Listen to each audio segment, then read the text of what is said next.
Alhamdulillah sampai. Hei, tunggu.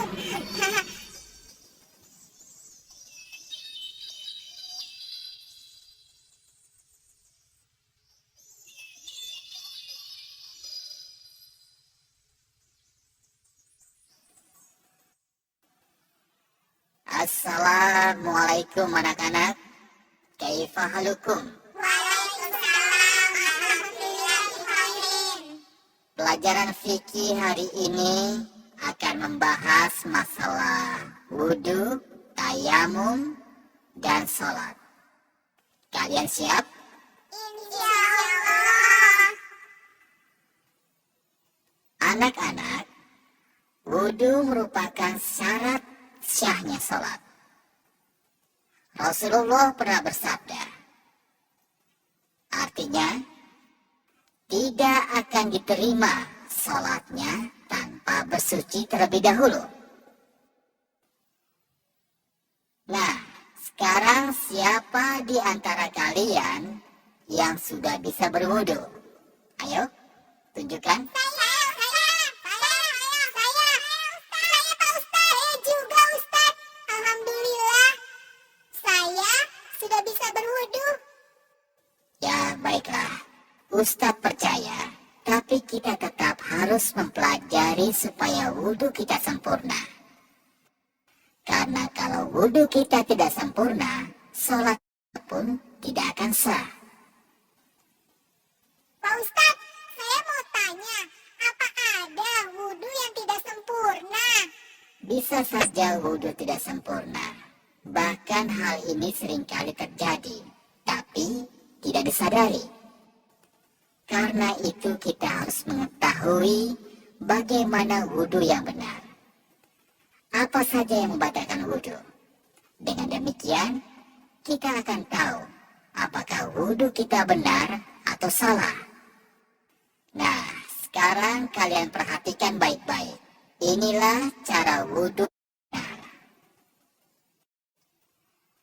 Sebagaimana yang diriwayatkan oleh Imam Bukhari. Tolong anak-anak, perhatikan baik-baik. Mula-mula membaca bismillah. Kemudian mencuci kedua telapak tangan masing-masing 3 kali.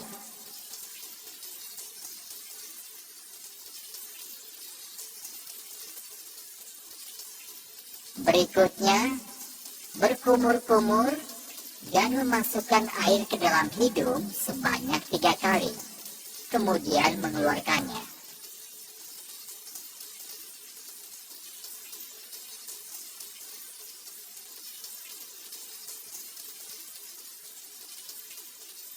Setelah itu mencuci wajah sebanyak 3 kali.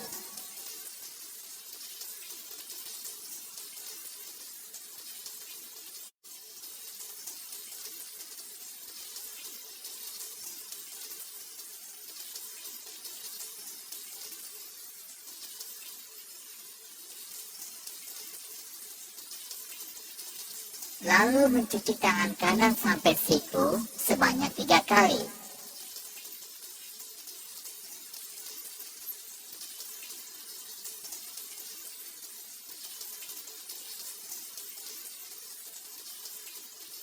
Kemudian tangan kiri sampai siku sebanyak 3 kali. Saling bergantian.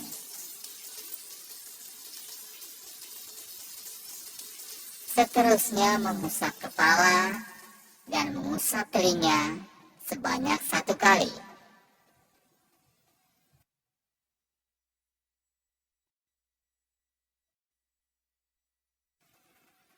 Terakhir mencuci kaki kanan sampai mata kaki sebanyak 3 kali.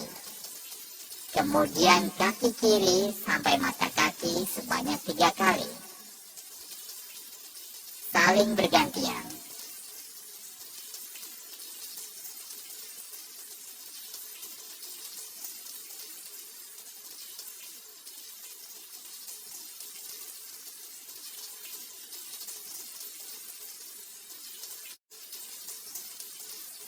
Selesai berwudu, disunahkan membaca doa أشهد أن لا إله إلا الله وحده لا شريك له أشهد أن محمدا عبده ورسوله اللهم اجعلني من التوابين واجعلني من المتطهرين.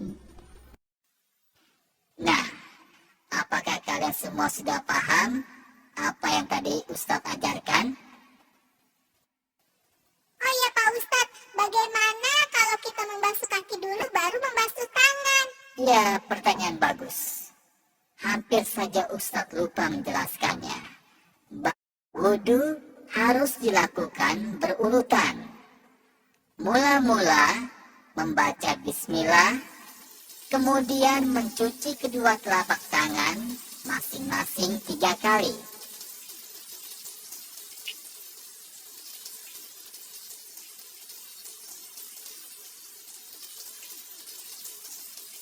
Berikutnya, berkumur-kumur dan memasukkan air ke dalam hidung sebanyak 3 kali, kemudian mengeluarkannya.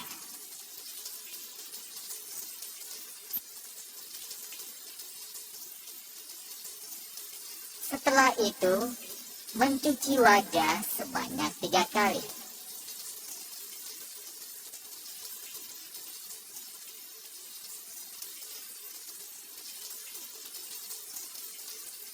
Lalu mencuci tangan kanan sampai siku 3 kali.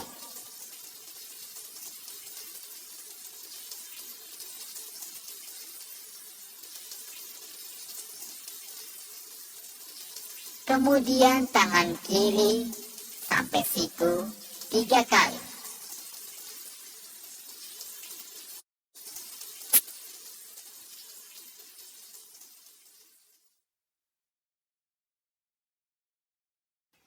Seterusnya mengusap kepala dan mengusap telinga sebanyak 1 kali.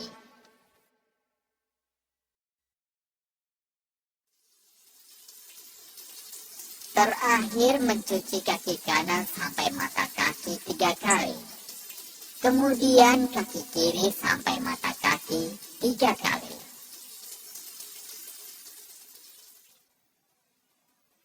Dan selesai berwudu, disunahkan membaca doa. Pak Ustadz, apakah wudhu kita bisa dikatakan sempurna jika semua urutan wudhu kita lakukan? Tidak mesti. Bisa saja wudhu yang telah kita lakukan bisa batal. Itu karena beberapa hal. Kalau begitu Ustadz, apa saja yang bisa membatalkan wudhu? Baiklah, sekarang perhatikan baik-baik. Wudhu yang kita lakukan dengan baik dapat batal akibat beberapa hal. Pertama, karena sesuatu yang keluar dari kemaluan depan dan belakang, baik dari kemaluan maupun dari kotoran. Kedua, tidur lelap.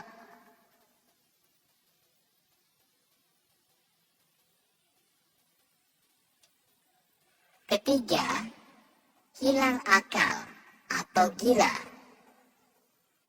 Keempat, memegang kemaluan tanpa penghalang disertai syahwat. Dan kelima, makan daging unta. Saya harap kalian semua dapat memahaminya dengan baik. Tapi Ustadz, bagaimana kalau tidak ada air? Ya, pertanyaan bagus. Jika tidak ada air, maka kita bisa tayamum dengan debu. Sebagaimana firman Allah. A'udzu billahi minasy syaithanir rajim. وَإِن كُنتُم مَّرْضَىٰ أَوْ عَلَىٰ سَفَرٍ أَوْ جَاءَ أَحَدٌ مِّنكُم مِّنَ الْغَائِطِ أَوْ لَامَسْتُمُ النِّسَاءَ فَلَمْ تَجِدُوا مَاءً فَتَيَمَّمُوا صَعِيدًا طَيِّبًا famsahu biwujuhikum wa aydikum min ma yuridullahu liyaj'ala 'alaikum min haraj walakin yuridu liyutahhirakum wa liyutimma ni'matahu 'alaikum la'allakum tashkurun. Al-Maidah ayat 6.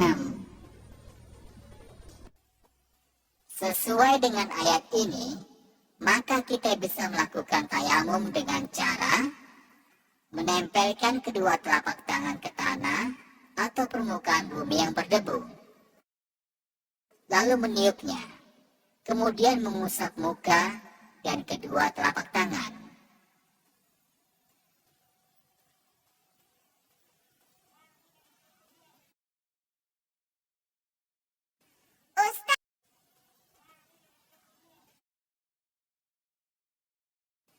Ustadz, apa yang membatalkan wudhu sama dengan yang membatalkan tayamum? Ya, yang membatalkan tayamum sama dengan yang membatalkan wudhu, tapi ditambah dengan menemukan air, atau boleh menggunakan air kembali.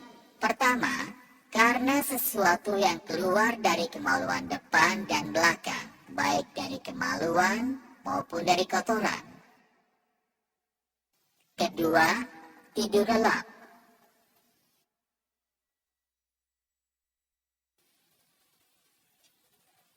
Ketiga, hilang akal atau gila. Keempat, memegang kemaluan tanpa penghalang disertai syahwat. Dan kelima, makan daging unta.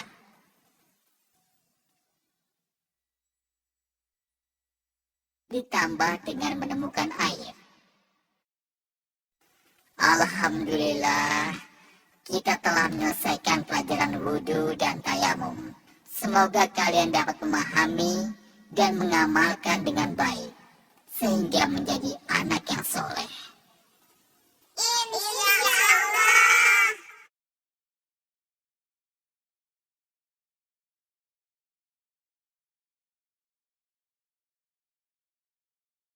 Anak-anak, pelajaran hari ini kita cukupkan sampai di sini.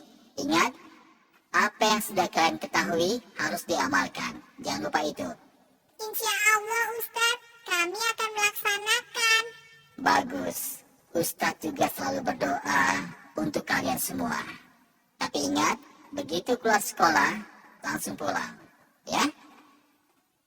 Wassalamualaikum warahmatullahi wabarakatuh. Waalaikumsalam warahmatullahi wabarakatuh. Langsung saja. Jangan lari.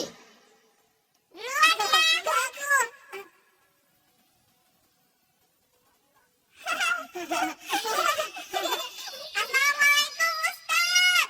Waalaikumsalam. Hati-hati. Jangan berisik. Ayo cepat, kamu aja. Ya, kamu aja. Ayo dong, tadi katanya berani. Ya, keburu lewat deh. Aduh. Ya udah, kalau memang kita mau, kita kejar aja. Ayo. Ustaz, Ustaz, Ustaz, Tunggu. Ustaz, tunggu. Ustadz. Tunggu, Ustaz. Ustadz. Ustaz, Tunggu. Hei, ada apa? Begini, Ustaz. Kami ini mau belajar tentang sholat. Apakah Ustaz mau mengajarinya? Iya, Ustaz. Kami ingin sholat, tapi kami belum tahu caranya. Masya Allah. Jadi sampai saat ini, kalian belum pernah sholat? Mana? Iya, Ustaz. Kadang-kadang, Ustaz. Tapi tidak paham. Tidak apa-apa. Yang penting sekarang, kalian bersungguh-sungguh mau sholat. Tidak main-main lagi. Karena ini semua penting untuk kalian. Sungguh Ustaz, saya serius. Iya Ustaz, kami benar-benar serius. Bisa belajar sekarang nggak Ustaz? Insya Allah bisa. Tapi jangan di sini. Bagaimana kalau kita ke taman kota? Karena menurut Ustaz, di sana lebih baik. Ustaz.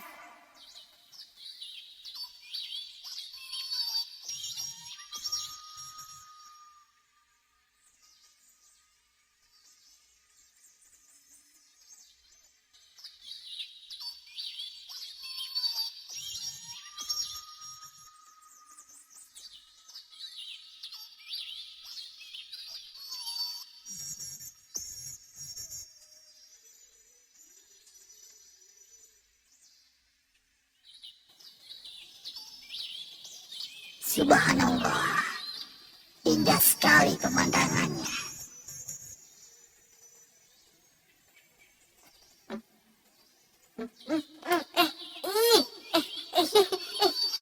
Kenapa sih kamu ini? Berisik saja.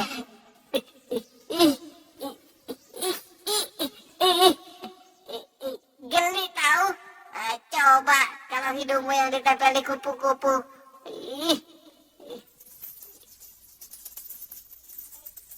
Wah, mereka sedang bermain bola, Ustaz. Ya, Abang. Ya, asik juga ya, bermain bola. Bagaimana kalau aku ikut bermain bola? Boleh nggak? Aduh, kamu ini gimana? Tadi katanya kesini mau belajar sholat. Lihat orang main bola, tiba-tiba mau main bola. Belajar sholatnya kapan? Payah. Sebentar saja, kalian duluan ya. Nanti aku akan menyusulnya.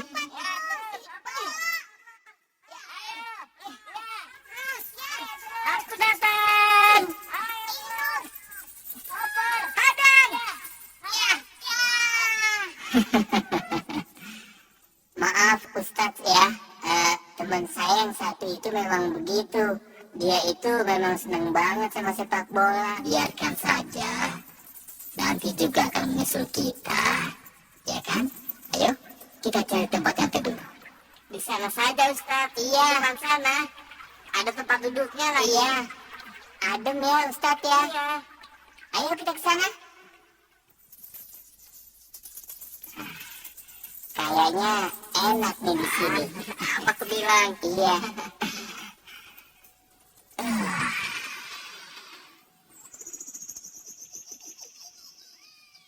Tahiyat kita mulai dari mana?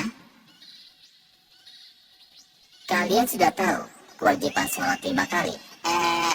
Alhamdulillah Ustaz, kami tahu.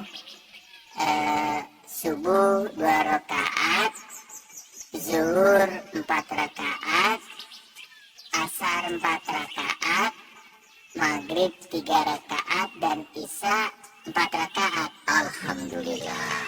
Wah, itu bagus sekali. Nah, karena kalian telah mengetahui tentang kewajiban sholat 5 waktu, sekarang kita mulai saja dari gerakan sholat. Sekarang tolong kalian perhatikan baik-baik ya. Pertama-tama, niat dalam hati untuk sholat yang akan dilaksanakan. Lalu berdiri tegak menghadap kiblat, sebagaimana hadis riwayat Imam Bukhari dan Muslim. Muka menghadap ke tempat sujud, sebagaimana hadis yang diriwayatkan oleh Al-Baihaqi dan Al-Hakim. Jika menjadi imam atau sholat sendirian, maka harus meletakkan sutra atau pembatas di depan tempat sujud, sebagaimana hadis riwayat Al-Bukhari, Muslim, dan Huzaimah. Setelah itu melakukan takbiratul ihram dengan cara mengangkat kedua tangan sejajar dengan bahu, sebagaimana hadis riwayat Bukhari dan Nasai, atau sejajar telinga, sebagaimana hadis riwayat Bukhari, Nasai, dan Abu Daud, dengan jari yang tidak digenggamkan, juga tidak direnggangkan, akan tetapi lurus ke atas, sebagaimana hadis riwayat Abu Daud dan Ibnu Huzaimah. Selanjutnya meletakkan tangan kanan di atas tangan kiri, sebagaimana hadis riwayat Muslim dan Abu Daud, atau menggenggam pergelangan tangan kiri. Hal ini didasari oleh hadis riwayat An-Nasai dan Ad-Daruqutni. Kedua tangan itu diletakkan di atas dada, seperti yang dinyatakan oleh sebuah hadis riwayat Ibnu Huzaimah, Abu Daud, dan Ahmad. Kemudian melakukan ruku yang didahului dengan takbir, seperti takbiratul ihram, sebagaimana hadis riwayat Al-Bukhari dan Muslim. Ruku dilakukan dengan cara meratakan punggung, sebagaimana hadis riwayat Ahmad dan Abu Daud. Sambil menggenggamkan kedua telapak tangan di atas kedua lutut dengan jari-jari direnggangkan.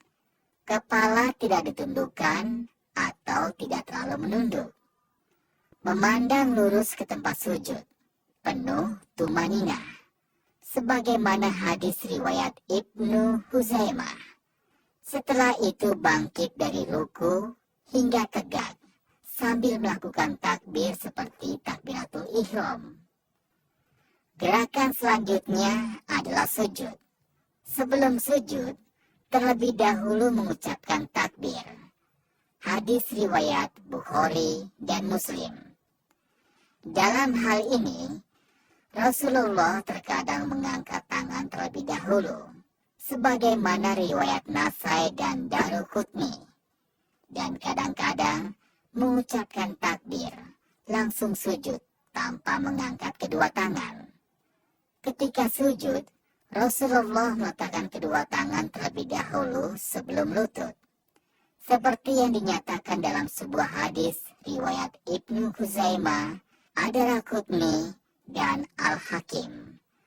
Telapak tangan menempel di tempat sujud dalam keadaan terbuka, tidak mengepal, jari-jari rapat, dan menghadap kiblat, serta diletakkan sejajar dengan bahu atau telinga, sebagaimana hadis Abu Daud dan Nasai, dengan sanad yang sahih.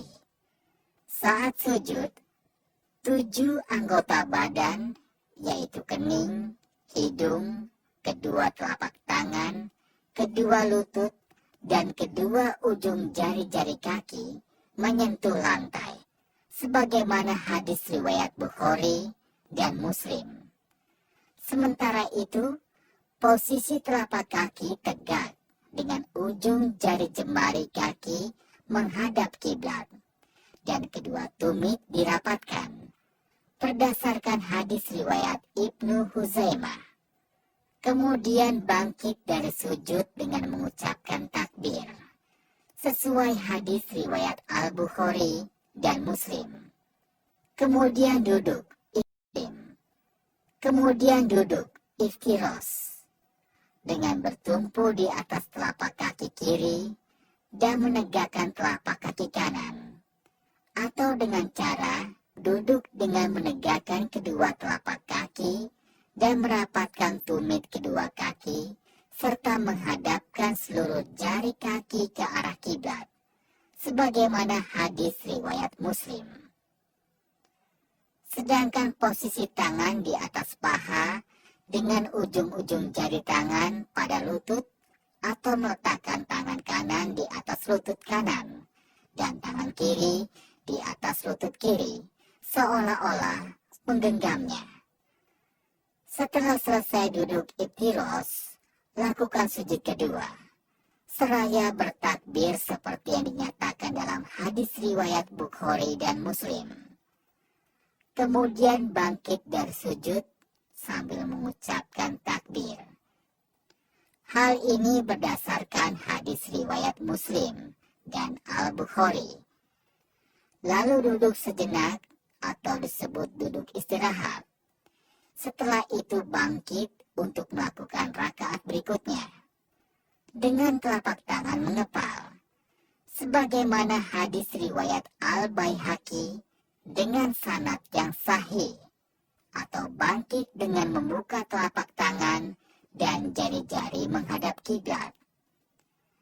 Pada rakaat kedua dilakukan seperti gerakan pada rakaat pertama. Demikian dengan ruku, sujud, duduk iftiros, dan juga sujud kedua. Setelah sujud kedua, pada rakaat kedua, melakukan tasyahud awal dengan cara duduk seperti duduk iftiros. Tangan kiri seperti posisi saat duduk iftiros, dan tangan kanan menggenggam jari kelingking dan jari manis, menautkan jari tengah dengan ibu jari, serta menggerak-gerakkan jari telunjuk, sebagaimana hadis riwayat Abu Daud, Ibnu Hibban dalam sahihnya.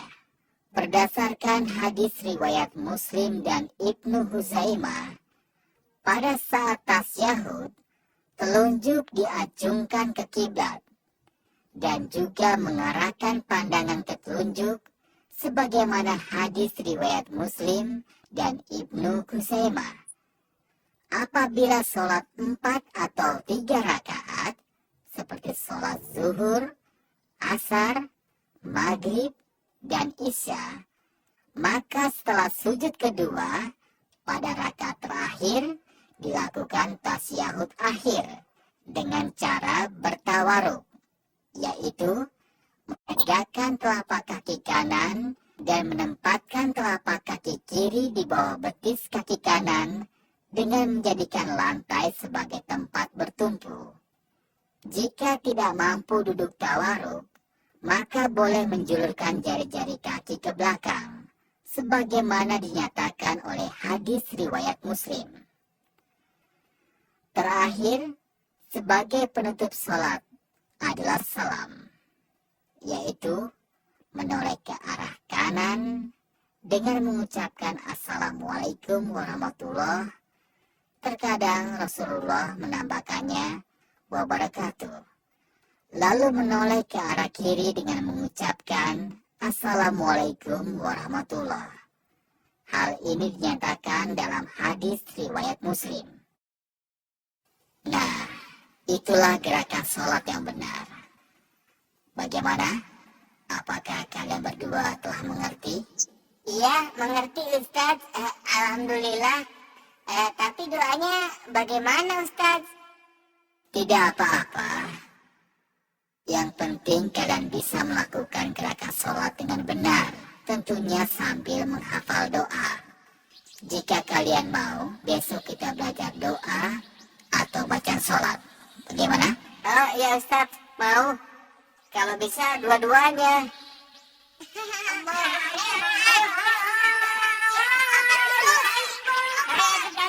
Ayo istirahat.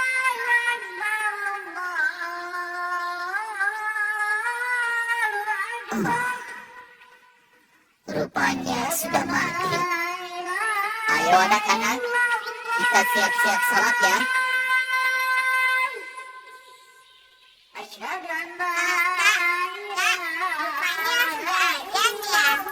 Betul. Ayo siapa yang tahu itu suara azan apa? Azan maghrib. Bagus. Kalau begitu, sebaiknya sekarang kita cepat-cepat sholat yuk. Iya. Sholat di mana, Kak? Di sana kita berjamaah dengan Ustaz. Ustaz, tunggu. Kita mau sholat. Ustaz. Tunggu, Ustaz. Kita mau sholat. Iya. Ustaz, kita ngambil air wudhunya di mana? Di depan sana kan ada sungai. Jadi kita akan berwudu di sana.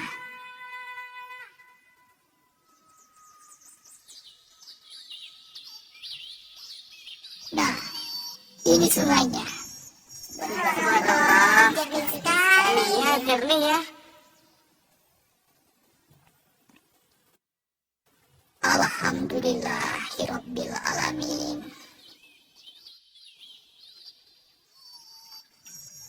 Allahu Akbar.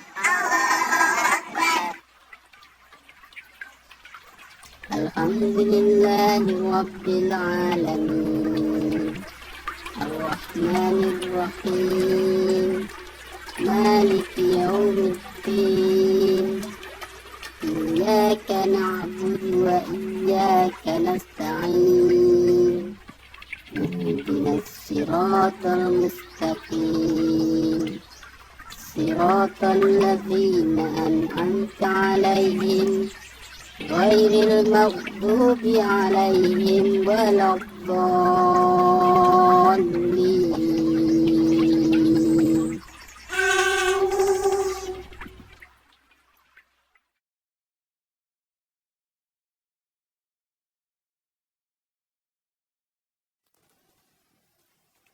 Anak-anak, kemarin Ustadz bertemu dengan 3 orang pemuda. Mereka bertanya mengenai tata cara sholat dengan Ustadz. Alhamdulillah, kita sudah belajar. Akan tetapi, sholat tidak hanya gerakan, tapi juga ada bacaan di dalamnya. Anak-anak, karena itulah hari ini kita akan belajar bacaan dalam sholat. Dan Bapak minta, sekarang kalian semua tolong perhatikan penjelasan Zaid berikut ini.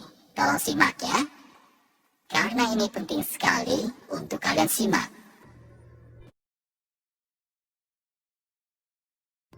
Saat takbir mengucapkan Allahu Akbar. saat berdiri sedekap membaca doa iftitah. Allahumma ba'id baini wa baina khotoyaya kama ba'adta bainal masyriqi wal maghrib. Allahumma naqqini min khotoyaya kama yunaqqas sabul adyadu minad danas. Allahumma ghfirli min khotoyaya bil ma'i wassalji wal barad. Lalu membaca A'udzu billahi minasyaitonir rajim. Min hamzihi wa nafthihi wa nafthihi. kemudian membaca surat Al-Fatihah. Bismillahirrahmanirrahim. Alhamdulillahirabbil alamin. Arrahmanirrahim. Maliki yaumiddin.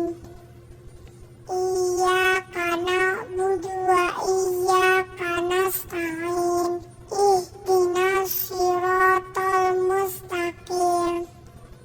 Siratal ladzina an'amta 'alaihim ghairil maghdubi 'alaihim waladdallin. Setelah itu membaca ayat atau surat Al-Quran. Misalnya, Bismillahirrahmanirrahim.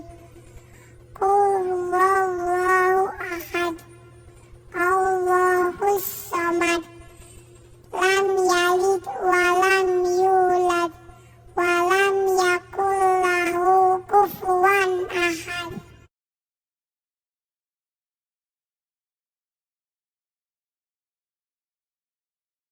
Allahu Akbar. saat ruku membaca Subhana rabbiyal azimi wa bihamdih.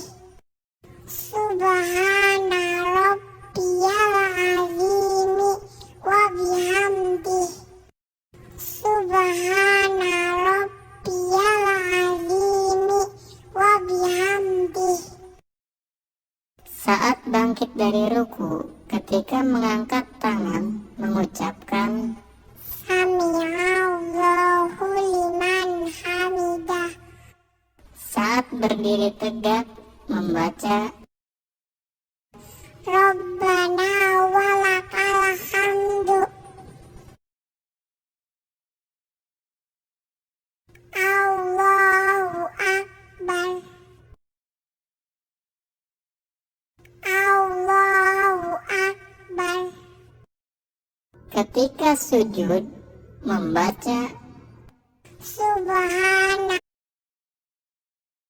Allahu Akbar. ketika sujud membaca Subhana rabbiyal a'la wa bihamdih. Subhana rabbiyal a'la wa bihamdih. Subhana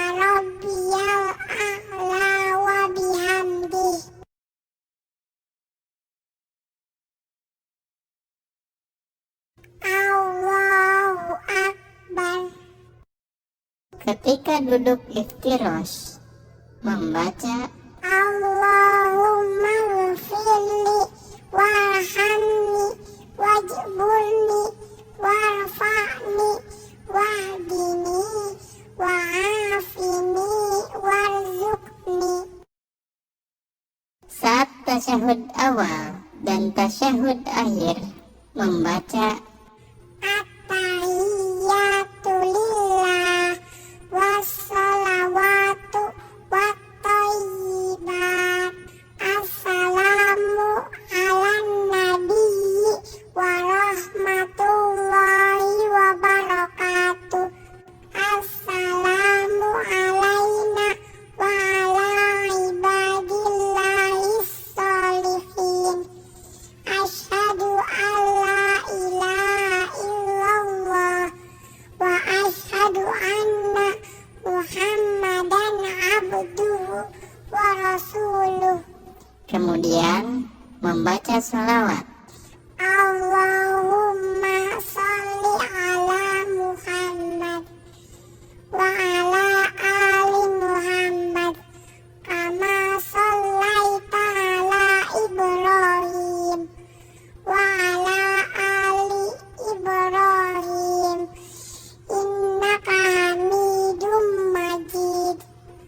Allahumma barik ala Muhammad wa ala ali Muhammad kama barakta ala Ibrahim wa ala ali Ibrahim innaka Hamidum Majid.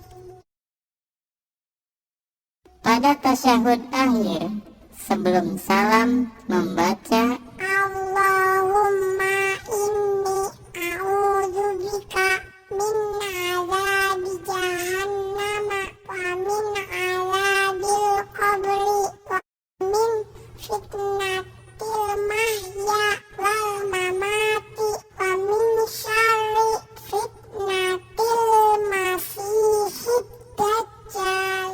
Allahumma a'inni ala zikrika wa syukrika wa husni ibadatik.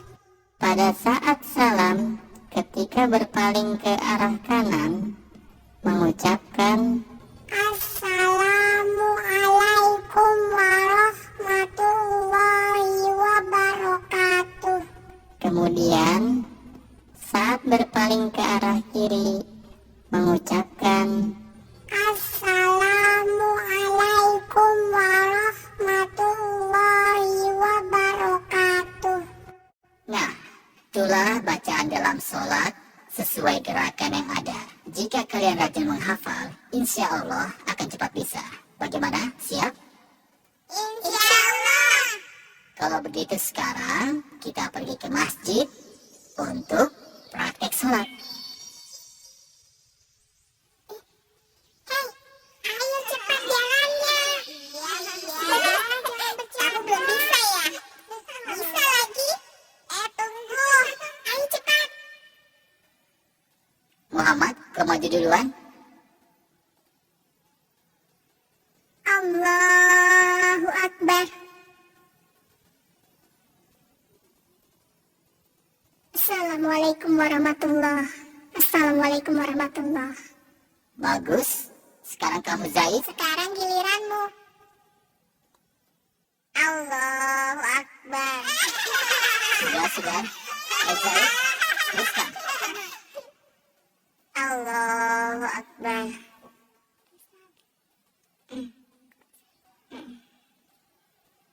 Ustaz, kok Jaib melihat ke atas? Kita lihat saja sampai selesai, ya. Allahu Akbar. Sadallahu liman hamidah. Allahu Akbar. Allahu Akbar.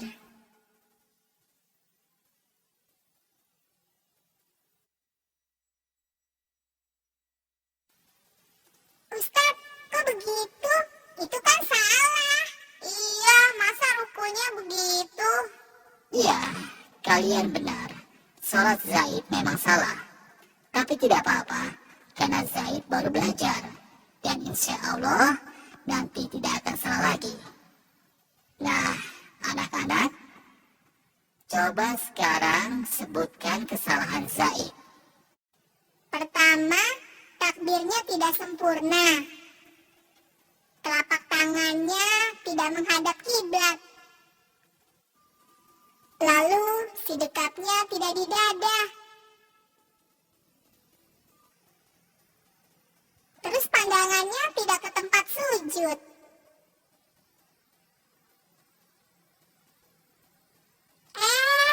Rukunya terlalu ke bawah. Terus, sujudnya terlalu rapat antara tangan dan badan. Bahkan kakinya diangkat. Lalu, duduk iftirosnya seperti ekor ikan hiu. Bagus, tapi kalian tidak boleh mengejek Zaid, karena Zaid masih belajar. Dan lagi pula, kesalahan dalam sholat tidak hanya itu. Ustadz, memangnya masih ada kesalahan lagi? Kesalahan dalam sholat yang dilakukan Zaid? Ya, masih sangat banyak. Dan anehnya, banyak orang yang tidak sadar. Misalnya, saat berdiri, kedua telapak kakinya membuka ke kiri dan ke kanan. Seharusnya, antara tumit dan ujung jarinya lurus ke depan. Tidak boleh membuka terlalu lebar. Ya, seperti ini. Ustadz, saya mau tanya. Kalau waktu takbir, tangannya di atas kepala, bukannya salah? Iya, pertanyaannya bagus sekali. Tolong dengarkan baik-baik ya. Takbir dengan mengangkat tangan terlalu tinggi juga salah. Ya. Demikian juga dengan takbir yang telapak tangannya menghadap ke badan bukan ke kiblat, seharusnya mengangkat kedua tangan sejajar dengan bahu atau telinga dengan tidak merenggangkan atau merapatkan. Contohnya seperti ini. Oh iya Ustadz, apa selain itu masih ada lagi nggak gerakan sholat yang salah? Ya, masih. Misalnya saat sedekap. Banyak orang melakukan dengan meletakkan tangan di perut. Ada juga yang seperti orang kedinginan. Terus ada lagi yang meletakkan tangannya di samping kiri. Semua itu salah. Seharusnya meletakkan kedua tangannya di dada. Seperti ini contohnya. Bagaimana? Sudah jelas? Nah, anak-anak, sekarang siapa yang bisa menunjukkan kesalahan dalam ruku dan sujud? Ayo, siapa yang bisa? Saya Ustadz. Saya tahu kesalahan dalam ruku dan sujud. Ruku yang salah adalah punggungnya ke atas, tidak lurus dengan kepala, atau terlalu ke bawah, dan tangannya tidak memegang lutut. Melihat ke depan. Seharusnya punggung lurus dengan kepala dan melihat tempat sujud.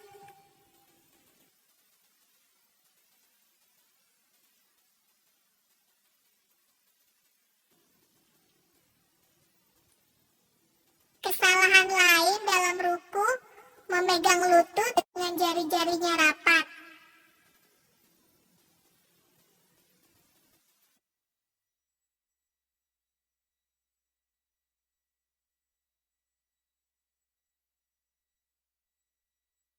Seharusnya direnggangkan.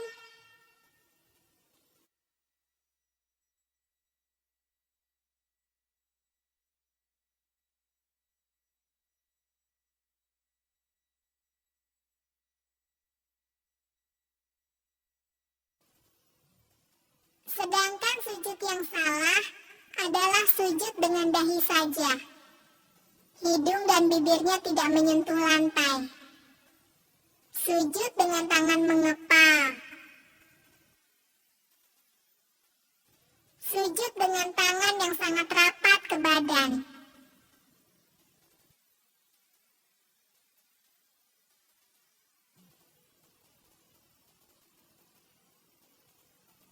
Seharusnya dahi, hidung, lutut, jari kaki, telapak tangan menyentuh lantai dan tidak merentangkan badan dan tangan.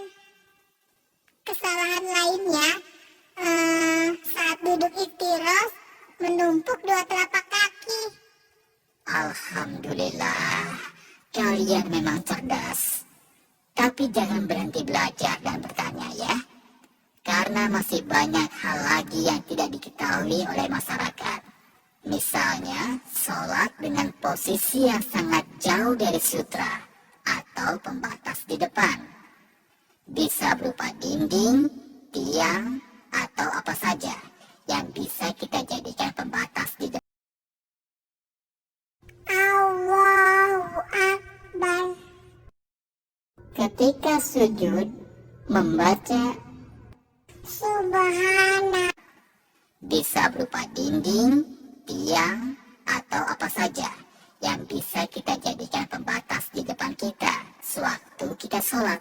Jika pembatas tersebut sangat jauh, maka memungkinkan seseorang lewat di depan kita.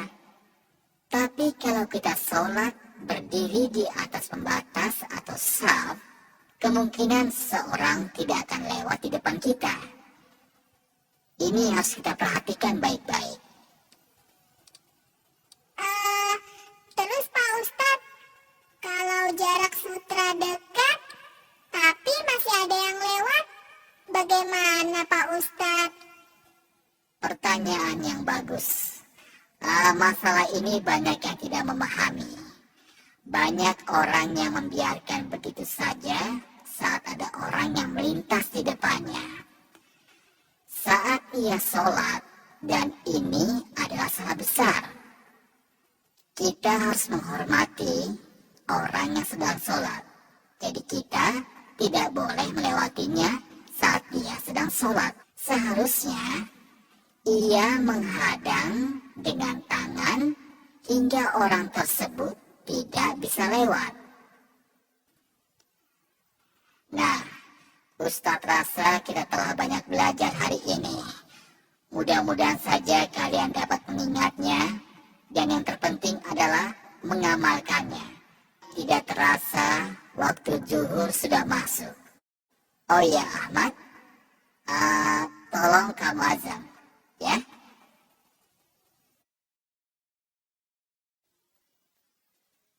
Allahu Akbar, Allahu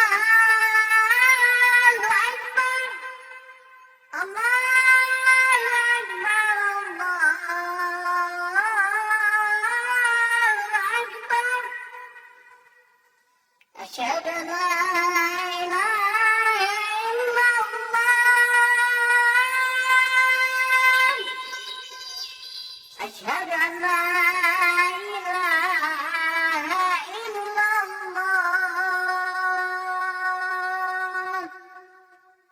Asyhadu anna Muhammadar Rasulullah. Ayo anak-anak, sekarang luruskan barisan, kaki rapat, karena barisan yang lurus merupakan bagian dari kesempurnaan sholat.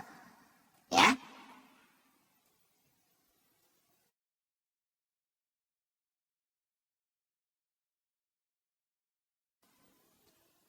Allahu Akbar.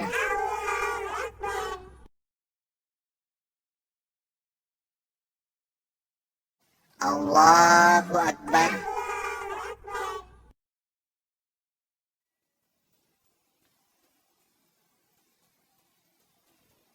Sami Allahu liman hamidah.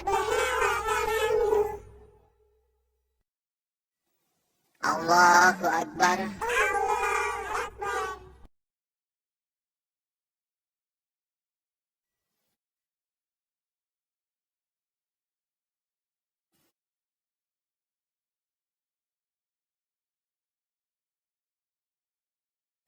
Assalamualaikum warahmatullah.